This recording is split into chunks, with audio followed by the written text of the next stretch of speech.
Bonjour, c'est Tony Tornator. Je suis heureux de te retrouver pour partager la parole de Dieu.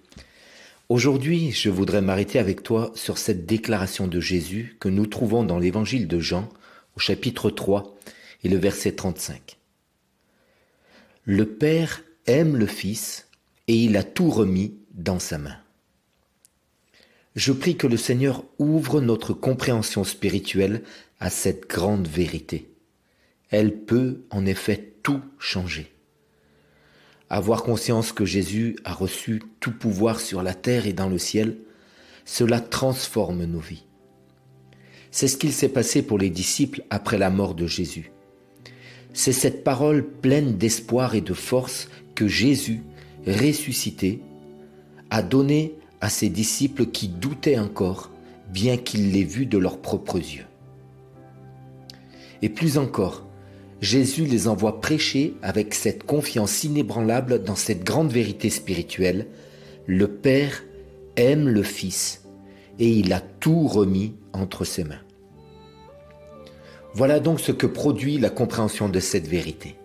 Premièrement, le doute et la crainte sont bannis. Je n'ai plus d'inquiétude face à l'inconnu car je sais que Jésus a tout entre ses mains.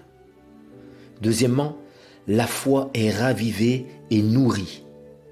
J'ai de l'assurance face aux défis de la vie, car je sais que Jésus règne au-dessus de tout. Après nous avoir dit « Le Père aime le Fils et il a tout remis dans sa main », Jésus ajoute « Celui qui croit au Fils a la vie éternelle. Celui qui refuse de croire le Fils ne verra pas la vie, mais la colère de Dieu demeure sur lui. » Mon ami, nous sommes donc ici face à une réalité spirituelle qui a une portée éternelle. Et la clé pour accéder à cette grande bénédiction que Jésus nous donne est la foi. Je ne sais pas pour toi, mais moi, je désire vivre dans la grâce, la victoire et la bénédiction de Jésus, celle qu'il nous a acquise à la croix et qu'il nous offre maintenant qu'il est vivant à jamais. Alors oui, remets ta vie entre ses mains. Place ta vie dans les mains de celui qui a reçu tout pouvoir. Oui mon ami, réalise que si Jésus a un projet éternel pour toi, il veut également prendre soin de toi ici-bas. Quels que soient tes combats, défis, peurs ou même ton passé, je voudrais t'encourager aujourd'hui avec cette parole de Paul en Romains 8. Si Dieu est pour nous, qui sera contre nous?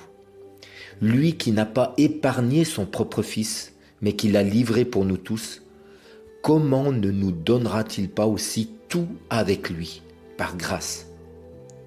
Le Christ Jésus est celui qui est mort, bien plus, il est ressuscité, il est à la droite de Dieu et il intercède pour nous. Qui nous séparera de l'amour de Christ? La tribulation ou l'angoisse, la persécution ou la faim, ou le dénuement, le péril ou l'épée? Dans toutes ces choses, nous sommes plus que vainqueurs par celui qui nous a aimés. Que le Seigneur te bénisse.